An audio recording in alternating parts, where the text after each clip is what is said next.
teman-teman, kembali lagi di channel YouTube Cherry Ceria. Di video kali ini saya mau sharing ke teman-teman tentang 7 rahasia sukses bisa buka usaha sembako dengan modal seadanya. Simak videonya sampai akhir ya. Tapi sebelumnya seperti biasa, kita sapa-sapa dulu yuk. Gimana nih teman-teman semua? Semoga dalam keadaan sehat walafiat, dimudahkan rezekinya dan dilancarkan segala urusannya. Amin. Sebelum kita lanjut ke pembahasannya, mohon dukungannya dengan like, subscribe, serta tekan juga tombol loncengnya agar kalian bisa mendapatkan informasi seputar usaha sembako di channel ini. Di video kali ini saya akan bahas 7 rahasia sukses agar warung sembako bisa berkembang meskipun dengan modal yang kecil ya teman-teman. Yang pertama yaitu lokasi yang tepat. Lokasi menjadi hal yang penting dalam membangun sebuah warung sembako ya teman-teman. Sedikit atau banyaknya pembeli sangat ditentukan oleh letak warung sembako. Warung sembako biasanya menyediakan kebutuhan pokok untuk rumah tangga. Jadi lokasi yang paling tepat dan strategis adalah di tengah pemukiman atau perumahan. Lokasi warung yang lebih dekat sangat disukai oleh masyarakat karena mereka tidak perlu lagi berjalan jauh untuk mencari keperluan mereka. Dan untungnya lagi, kita tidak perlu menyewa ruko ya teman-teman, karena kita bisa memanfaatkan rumah sebagai tempat warung kita. Dengan begitu, modal yang kita perlukan pun menjadi lebih sedikit. Oh ya, dan buat teman-teman yang ingin membuka warung sembako seperti saya ini, perhatikan juga keberadaan saingan ya teman-teman. Jangan sampai kita membangun toko sembako di samping minimarket atau Alfamart, karena hal tersebut tentunya akan menyulitkan teman-teman dalam merintis usaha. Untuk tips yang kedua yaitu setelah mendapatkan lokasi, sekarang waktunya kita mengenal calon konsumen ya teman-teman.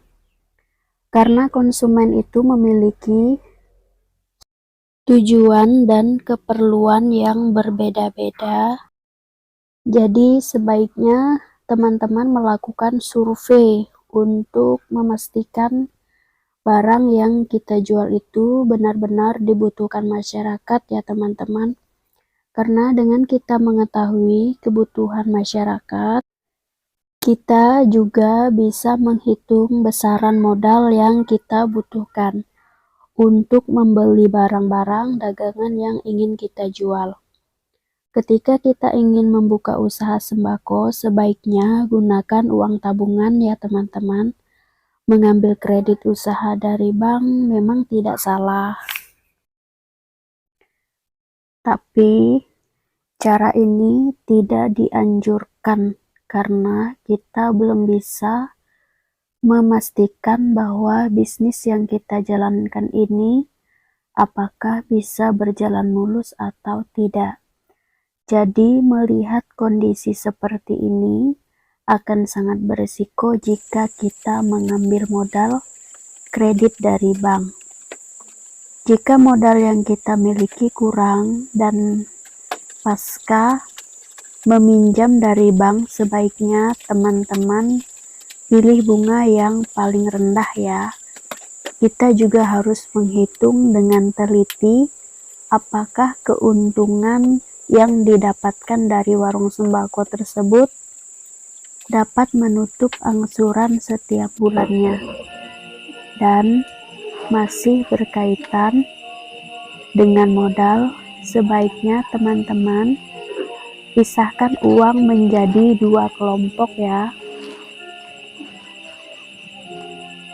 Kelompok yang pertama yaitu uang usaha, sedangkan yang kedua merupakan uang pribadi. Kedua kelompok uang ini memang sebenarnya milik kita, tapi sebaiknya kita memisahkannya untuk mempermudah pengelolaan keuangan. Kemudian yang keempat, berikutnya kita mencari bahan baku yang murah. Karena semakin murah barang dagangan yang kita dapatkan, semakin besar pula keuntungan yang bisa kita peroleh. Jadi disitulah pentingnya kita mensurvei harga, karena ada beberapa produk di toko ataupun di agen yang pastinya akan berbeda-beda harganya. Misalnya produk di toko A mahal tapi di toko B murah. Begitu sebaliknya.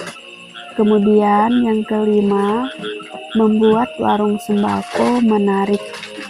Kita pasti sudah memahami dan dapat membayangkan bagaimana kondisi warung sembako pada umumnya. Ada etalase, rak barang, dan gantungan-gantungan barang. Kemudian penjual melayani dari balik etalase ataupun meja kasir.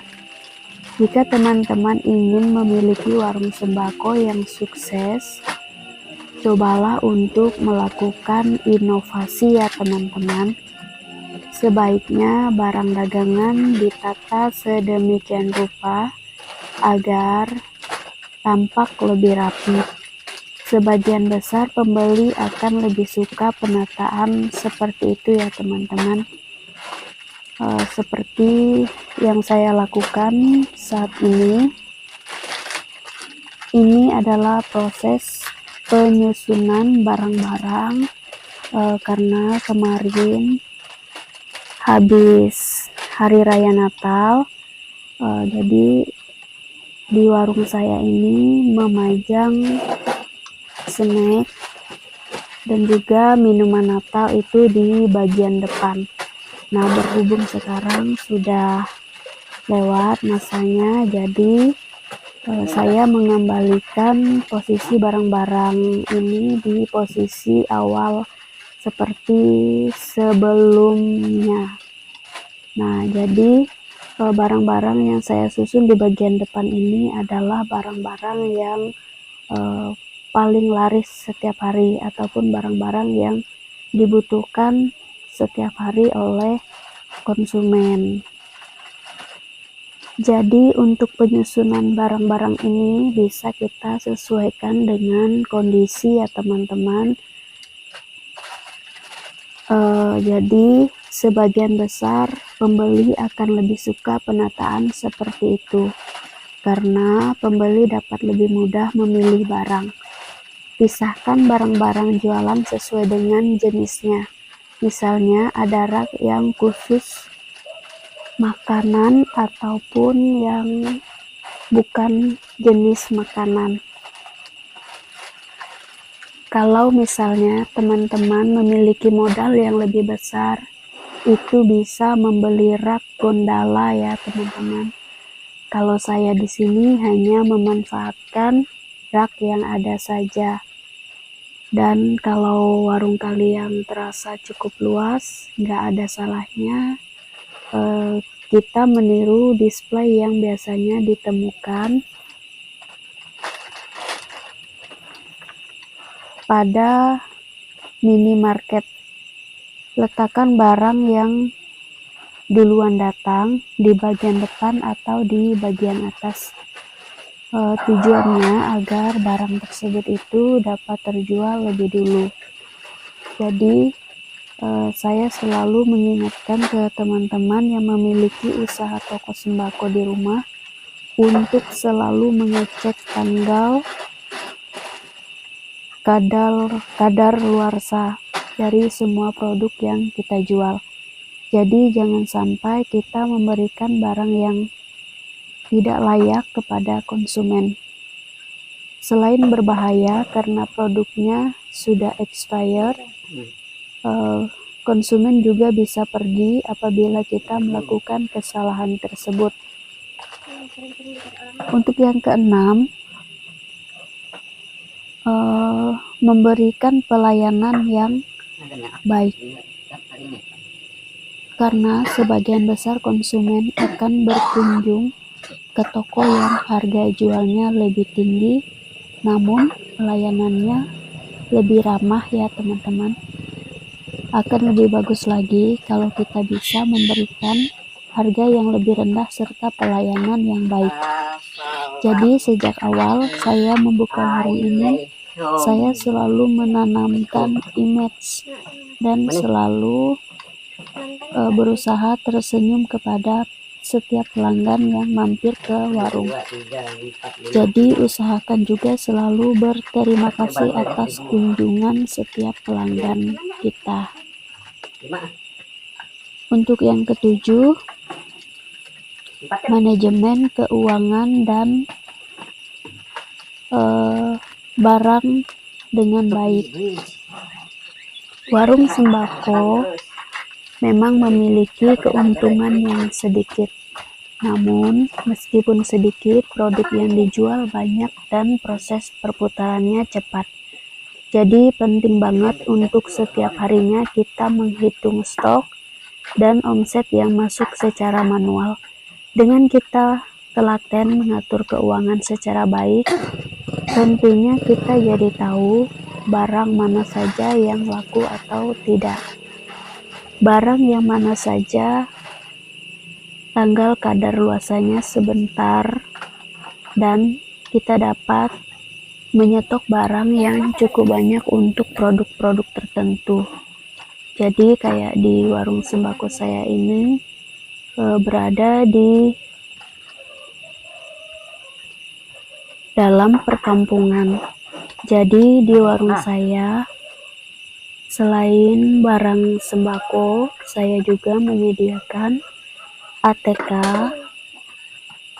spare part motor, kemudian pulsa, dan juga transferan antar bank. Jadi itulah beberapa tips agar warung sembako teman-teman itu bisa laris manis ya. Agar warung sembako kita terus ada, lebih baik hindari konsumen yang ingin cashbound, karena hal tersebut bisa membuat warung sembako kita modalnya tidak berputar dan bisa menyebabkan lambat laun produk yang terjual itu habis ya teman-teman. Jangan sampai kita merasakan barang habis terjual tapi uangnya tidak ada. Baik teman-teman, demikian video kita kali ini, semoga bermanfaat bagi teman-teman semua. Kalau ada kritik, saran, dan pertanyaan, silakan kirimkan melalui kolom komentar di bawah ini ya. Salam sukses.